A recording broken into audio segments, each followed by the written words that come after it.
بسم الله الرحمن الرحيم الحمد لله وصلى الله وسلم على عبده ورسوله نبينا محمد وعلى آله وصحبه ومن تبعهم بإحسان إلى يوم الدين وسلم تسليما كثيرا وبعد. السلام عليكم ورحمة الله وبركاته. يقول المصنف رحمه الله: بسم الله الرحمن الرحيم. أبدأ بالحمد مصليا على محمد خير نبي أرسله وذي من أقسام الحديث عدة وكل واحد أتى وحده. أولها الصحيح وهو ما اتصل إسناده ولم يشذ أو يعل، يرويه عدل ضابط عن مثله معتمد في ضبطه ونقله. والحسن المعروف طرقا وغدت رجاله لا كالصحيح اشتهرت. وكل ما عن رتبة الحسن قصر فهو الضعيف وهو أقساما كثر. فهو الضعيف وهو أقساما كثر أقساما كثر. وما أضيف للنبي المرفوع وما لتابع هو المقطوع. والمسند المتصل الإسناد من راويه حتى المصطفى ولم يبن. وما بسمع كل راو يتصل إسناده للمصطفى فالمتصل. وما بسمع كل راو يتصل إسناده للمصطفى فالمتصل. مسلسل قل ما على وصف أتى مثل أما والله أنباني الفتى. كذاك قد حدثنيه قائما أو بعد أن حدثني تبسما. الحمد لله وصلى الله وسلم على عبده ورسوله. Toute la louange appartient à Allah subhanahu wa ta'ala. Nous le louons, nous le glorifions. Nous cherchons protection auprès de lui contre nos propres défauts, protection auprès de lui contre les maux de nos propres âmes. Nous demandons sa protection et la rémission de nos péchés et nous implorons son secours et nous demandons la facilité de la guidance vers le chemin de la droiture, car celui qu'Allah a guidé, nul ne peut l'égarer. Et celui qu'Allah égare, nul ne peut le guider. Par ses bienfaits et sa grâce, nous nous retrouvons aujourd'hui dans la continuité concernant ces documents dans le domaine de Al-Hadith, Mustalah al-Hadith, notre petit document Al-Manzoumatul Bayqouniyya. Al-Manzoumatul Bayqouniyya. Aujourd'hui, pour notre 13e assise, dans l'explication de ce document, nous allons débuter avec un point où notre catégorie dans le domaine du hadith, c'est qu'on appelle le hadith al-musalsal. Al-hadith al-musalsal. Al-hadith al-musalsal. L'auteur nous dit musalsalun qul ma ala wasfin أتى مثل أما والله أنباني الفتى. كذاك قد حدثنيه قائما أو بعد أن حدثني تبسما. La définition d'abord de ce qu'on appelle al-hadith al-musalsal, les exemples, s'il y a des divisions et des scendations à l'intérieur de ces al-hadith al-musalsal, on l'évoque. Et ensuite,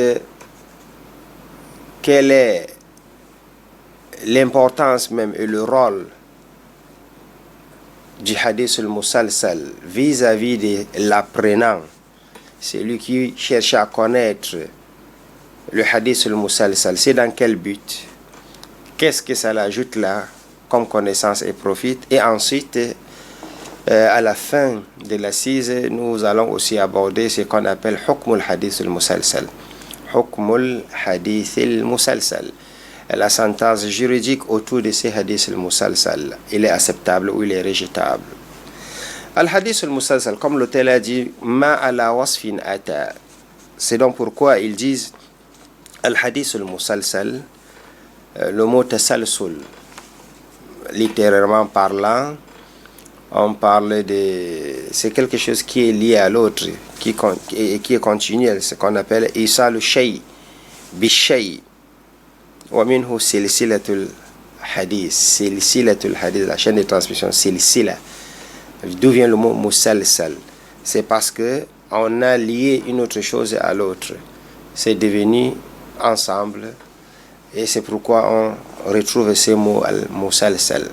Mais dans le terme technique, dans le domaine, lorsqu'on dit al-musalsal, فهو الحديث الذي تتابع فيه رجال إسناده من أوله إلى آخره على صفة أو حال واحدة. وهذا يكون في الرواة تارة أي في الإسناد، ويكون كذلك في المتن، ويكون في الإسناد والمتن. كذلك يكون قولية أو فعلية أو مركب من القول والفعل. المسلسل وصف الحديث الذي تتابع فيه رجال سنده على وصف. C'est pourquoi il dit قل ما على وصف أتى. C'est lorsqu'on retrouve dans un hadith une continuité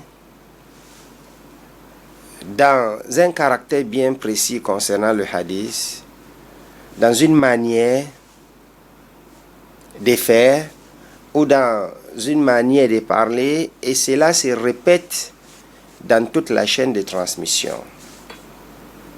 Ma ala wasfin ata mislu ama wallahi ambani al-fata. Lui, il a pris exemple en disant mislu ama wallahi ambani al-fata. L'exemple, par exemple, de celui qui veut dire wallahi, c'est elle qui m'a dit. Parfois, on retrouve une chaîne de transmission du début jusqu'à la fin. Chacun dedans, il jure. Il dit wallahi, j'ai écouté ceci de tel. Tel l'a dit aussi wallahi, j'ai aussi écouté de tel. Wallahi, j'ai écouté de tel, jusqu'à la fin. On appelle cela al-musalsal. Al-musalsal fil isnad. À ce niveau, au niveau de la chaîne de transmission, il y a le musalsal. Donc, wasfun, c'est un caractère qui s'est reproduit par la parole dans la chaîne de transmission du début jusqu'à sa fin. Ici, on constate que le tasalsul est au niveau de la chaîne de transmission. C'est ça le tasalsul, du début jusqu'à sa fin. Ma ala wasfin ata mithlu ama wallahi ambani al-fata. Kadhaka qad haddathanihi qa'ima. Aw ba'da an haddathani tabassama. Kadhaka qad haddathanihi qa'ima. Deuxième exemple du musalsal, je vais d'abord me limiter au niveau du document afin de revenir peut-être élargi et résumé. Donc on a commencé avec la définition qu'on retrouve toujours ma ala wasfin ata. Dans tout hadith, qu'on retrouve un caractère, une manière de faire, que ce soit dans le isnad ou même dans le matin, dans le contenu du hadith du début jusqu'à sa fin, on dit que le hadith est musalsal. Sa sentence juridique viendra. On dit que le hadith est musalsal. Ça, c'est la définition simple. Maintenant, des exemples, lui-même, il nous a donné.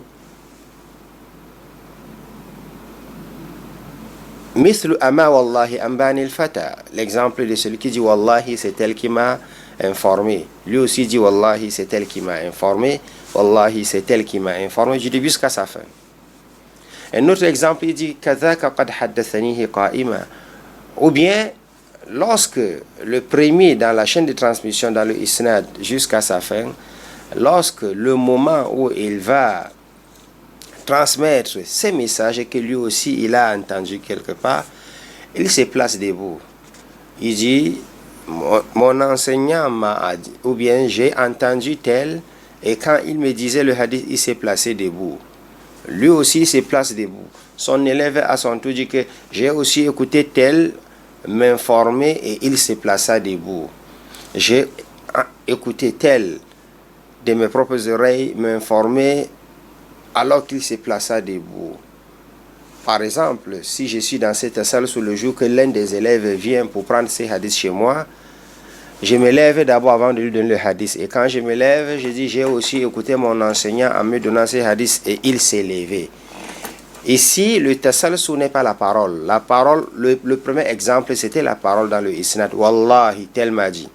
Mais cette fois-ci, ce n'est plus la parole, c'est un fait. Il s'est levé du début jusqu'à la fin. Parfois, on trouve dans un hadith du prophète sallallahu alayhi wa sallam, le prophète était assis et il était un peu mieux couché. Et lorsqu'il est venu pour dire cette parole-là, il s'est levé. Et il s'est levé donc. Pourtant, il était couché et il revient à lui étant assis. Cela se répète avec le compagnon, le tabi'in, jusqu'au document où on retrouve le hadith, par exemple, chez Bukhari. Le fait s'est répété, c'est ça qu'on appelle le tasalsul. Il a dit, كذاك قد حدثني قائما. Et moi j'ai pris un autre exemple, il était couché et il s'asseye. Ou bien quand il finit de m'informer, de me transmettre le hadith, il sourit. Et cela se répète du début de la chaîne de transmission jusqu'à la fin, jusqu'au niveau du prophète sallallahu alayhi wa sallam. On appelle cela aussi al-tasalsul. C'est aussi le tasalsul. Après avoir m'informé, après avoir me communiqué, après avoir m'enseigné, me transmettre le message qu'il a pris, n'oubliez surtout jamais, la science du hadith, c'est une science qui nous traite, c'est-à-dire le chemin suivi pour nous rapporter le hadith venant du prophète sallallahu alayhi wa sallam qui est décédé début pourtant. Au niveau peut-être du 3e siècle, il y a personne qui a vécu avec le prophète. Donc c'est cette couche, dès le début, où on retrouve ces hadiths écrits jusqu'au prophète sallallahu alayhi wa sallam. C'est ça la science du hadith. Comment c'est arrivé, c'est authentique ou pas, et tout ce qui tourne autour de cela. Parmi lesquels on parle du tasalsul. Le tasalsul al-hadith al-musalsal, c'est un hadith où on a retrouvé une manière de parler répétée du début jusqu'à sa fin, ou une manière de faire répétée du début jusqu'à sa fin. On a dit que ça peut être dans un sanad comme ça peut être dans le matn. Dans le matn, il y en a beaucoup, comme exemple. Dans le sanad, il y en a aussi beaucoup. Tout ce qu'on a pris ici comme exemple, c'est au niveau du sanad. Mais on retrouve dans le matn aussi. Dans le matn, on a plusieurs tasalsul qu'on retrouve aussi dans le matn. Par exemple, tout à l'heure, oui, j'ai pris le cas wakana muttaki'an fajalasa. Non, ça, jusqu'à présent, on est toujours au niveau du sanad. Un exemple d'un musalsal au niveau du matn, parce que là c'est au niveau peut-être de la parole du prophète sallallahu alayhi wa sallam ou des faits du prophète Muhammad sallallahu alayhi wa sallam. Il nous dit par exemple que al-hadith ou bien le tasalsul reconnu chez les savants des hadiths qu'on appelle la tasalsul bil awwaliya. Tasalsul bil awwaliya, c'est le premier hadith que j'ai pris chez mon cheikh. Et il m'a dit tel. Lui aussi, il dit que c'est son premier hadith qu'il a pris chez son tel. Il lui dit tel. Donc ici, c'est le matn qui est le contenu et que ce fut le premier hadith que tout un chacun, le long du parcours, c'est-à-dire le long de la chaîne de transmission, ils ont toujours répété le premier hadith, tasalsul bil awwaliya. Et le hadith c'est quoi? C'est le hadith de tasalsul bil awwaliya. Ces hadiths là où le prophète sallallahu alayhi wa sallam dit, on va revenir si je me rappelle, ça m'échappe un peu à ce niveau, Inch'Allah.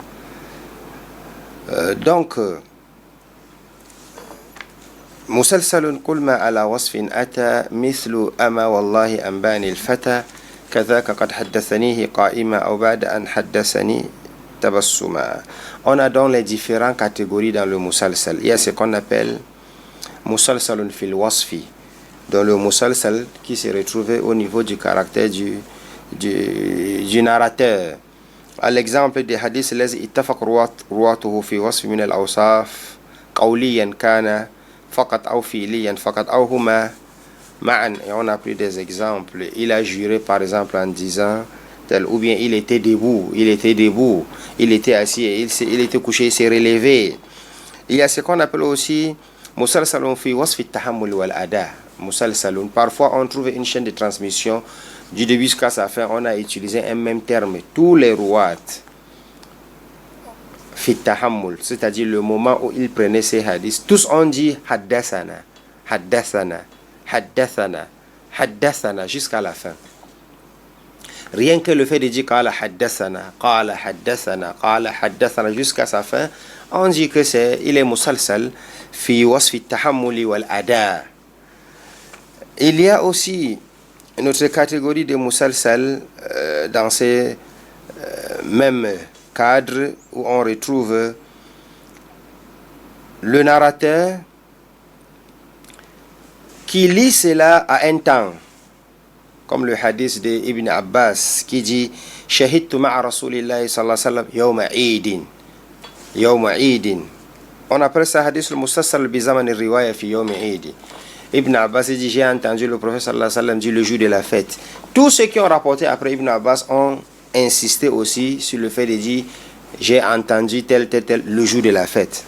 Donc ça a été toujours le jour de la fête. Et on a ici ce qu'on appelle musalsal bi yawmi id. Il y a le musalsal bil makan.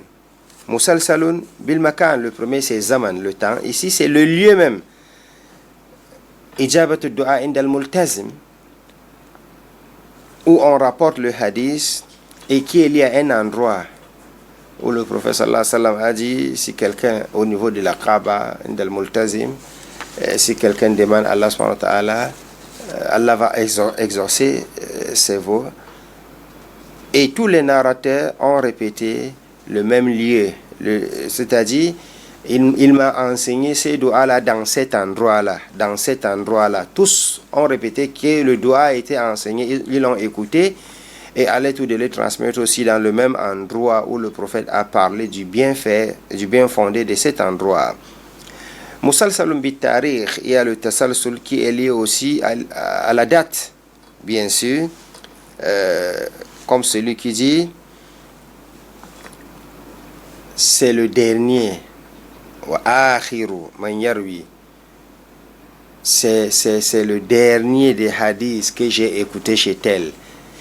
Ça se répète dans toute la chaîne de transmission. C'est le dernier des hadiths que j'ai écouté chez tel. C'est le dernier des hadiths que j'ai écouté chez tel. Ainsi de suite. Donc, à ce niveau, quels sont les profits, les bénéfices concernant ces hadiths al-musalsal? Le hadith al-musalsal en réalité, c'est qu'on profite dedans, c'est 2 à 3 choses. Les savants des hadiths, ils nous ont expliqué cela. Nous avons d'abord la parole de l'imam Suyuti dans son document Tadrib al-Rawi. Il dit asahhu musalsalun yurwa في الدنيا المسلسل بقراءة سورة الصف. Le hadith al-musalsal le plus authentique, nous viendrons, ça veut dire qu'il y a le hadith, que le hadith al-musalsal n'est pas forcément authentique. Mais le hadith al-musalsal le plus authentique qu'on nous rapporte des paroles du prophète sallallahu alayhi wa sallam ou des faits du prophète sallallahu alayhi wa sallam, c'est le musalsal biqiraati surat al-Saf. Là où tous les narrateurs on lit cette sourate al-Saf en rapportant ces hadiths-là. C'est un musalsal, la lecture de sourate al-Saf qui s'est répétée. Donc, dans un musalsal, on peut trouver qu'il est authentique comme il peut être non authentique, rejeté. Donc, parmi les profits, on dit ad-dilalatu ala ziyadati dabt ar-rawi. الدلالة على زيادة ضبط الراوي يفيد ضبط الراوي. Tout ce qu'on profite du hadith al-musalsal, c'est simplement ces côtés qui nous montrent l'application, comment les prédécesseurs, ceux qui nous ont rapporté le hadith, ils étaient vraiment appliqués dans ce qu'ils faisaient. Et ils n'ont rien négligé, même le caractère, même la manière, ils n'ont pas négligé lors de l'apprentissage ou lors de la transmission de ces hadiths, que ce soit le transmetteur ou celui qui écoute, parce qu'il y a celui qui dit et celui qui écoute. Donc ils n'ont rien négligé. À partir des compagnons, il dit le prophète était couché et il se leva. Le compagnon, quand il vient aussi transmettre au tabi'in, il fait la même chose. Donc vous voyez, je me rappelle que c'est le premier hadith que j'ai pris chez mon cheikh. Rien que cette répétition-là, j'ai vu jusqu'à sa fin, ça nous montre combien ses prédécesseurs puis se donnaient. Et ils étaient vraiment appliqués dans la recherche de ces hadiths du prophète. On peut comprendre ici cette manière et cette cause qu'Allah a voulu pour sauvegarder sa législation et sa révélation. Inna nahnu nazzalna dhikra wa inna lahu lahafizun. Le Coran, mais aussi les hadiths du prophète sallallahu alayhi wa sallam. لأنه ذكر وأنزلنا إليك الذكر لتبين للناس ما نزل إليهم فبيانك حديث فيما بعد والنبي صلى الله عليه وسلم لا ينطق عن الهوى إن هو إلا وحي يوحى. Donc tout ce qui vient du prophète c'est la vérité. C'est pourquoi ces hadiths c'est la révélation et Allah a envoyé donc des gens pour devenir une cause de sauvegarde, pour protéger la législation d'Allah subhanahu wa ta'ala suite jusqu'à la fin des temps. D'où ces transmetteurs de ces hadiths se sont appliqués. Ils se sont appliqués vraiment. Et ils se sont donnés au fond. C'est pourquoi on voit ces répétitions-là. Ça montre combien on ne négligeait rien. Parmi les profits du hadith al-musalsal, al-iqtida'u bin nabi sallallahu alayhi wa sallam. Al-iqtida'u bin nabi sallallahu alayhi wa sallam fi fi'lihi wa qawlihi. Vous voyez que beaucoup parmi ces transmetteurs des hadiths dans toutes les générations, ils ont voulu suivre. C'est le suivisme du prophète sallallahu alayhi wa sallam qui les amène à répéter les mêmes choses qu'ils ont vues. Le prophète sallallahu alayhi wa sallam, par exemple, le compagnon qui écoutait ces hadiths chez le prophète, il a vu le prophète arrêter sa barbe. Qabada ala lihiyatihi. Ça fait partie des mutasalsul. Lui aussi, il a fait la même chose. Pour se rappeler et imiter le prophète sallallahu alayhi wa sallam dans ce qu'il faisait. C'est le suivisme. La génération suivante jusqu'au dernier, qui est ce qu'on appelle Ar-Rawi al-Adna, le narrateur ou le transmetteur le plus bas, c'est-à-dire celui qu'on retrouve le hadith dans son livre. À partir du compagnon jusqu'à lui, ça s'est répété, ça s'est répété.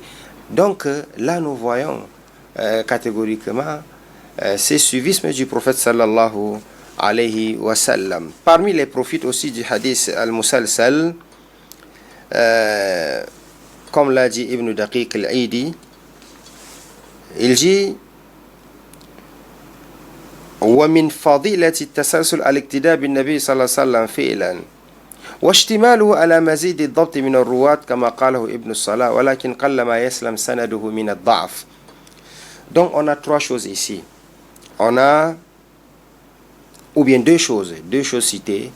Un d'abord, c'est ce qui nous démontre l'application formelle approfondie de tous ces narrateurs dans toutes les générations. Deuxièmement, c'est le suivisme du prophète sallallahu alayhi wa sallam et fait comme il a fait.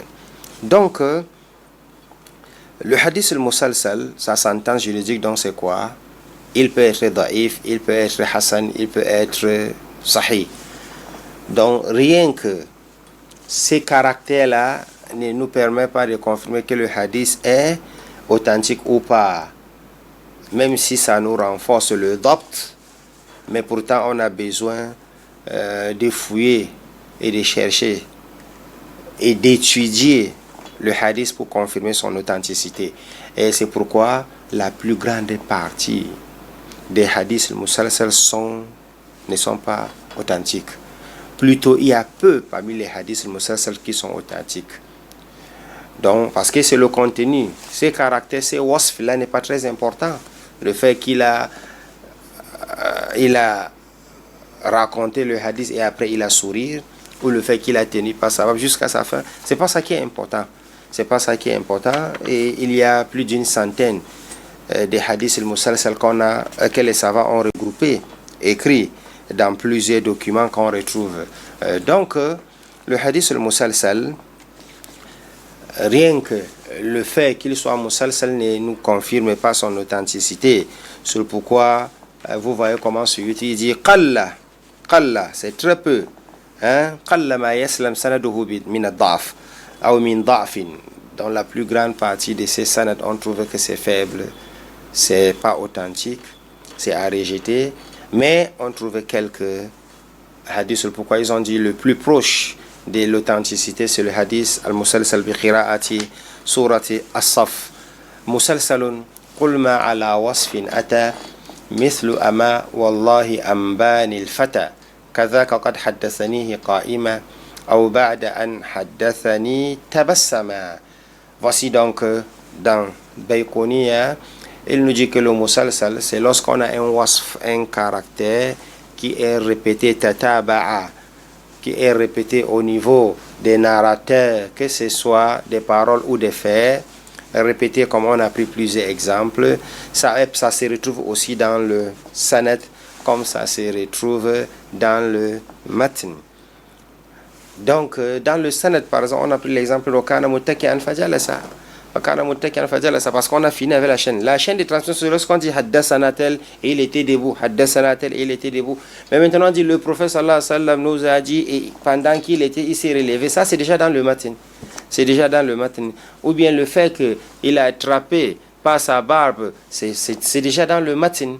Parce qu'on a débordé déjà le sanad jusqu'à sa fin. Donc c'est ça le musalsal. Le hadith, le musalsal, on a dit c'est bénéfique de connaître parce que ça nous montre combien ces gens-là s'appliquaient. Mais ce n'est pas suffisant pour confirmer que ce hadith est authentique. Et il a pris des exemples dans le même matin al-Manzoumat al-Baykounia, comme celui qui a été répété dans la chaîne de transmission, le fait que chacun d'eux parlait étant debout, ou le fait qu'après avoir transmettre, il a souri. Mislu ama wallahi ambani al-fata aussi, le fait qu'il a juré à tout moment, ou bien selon tous les narrateurs au niveau de isnad jusqu'à sa fin.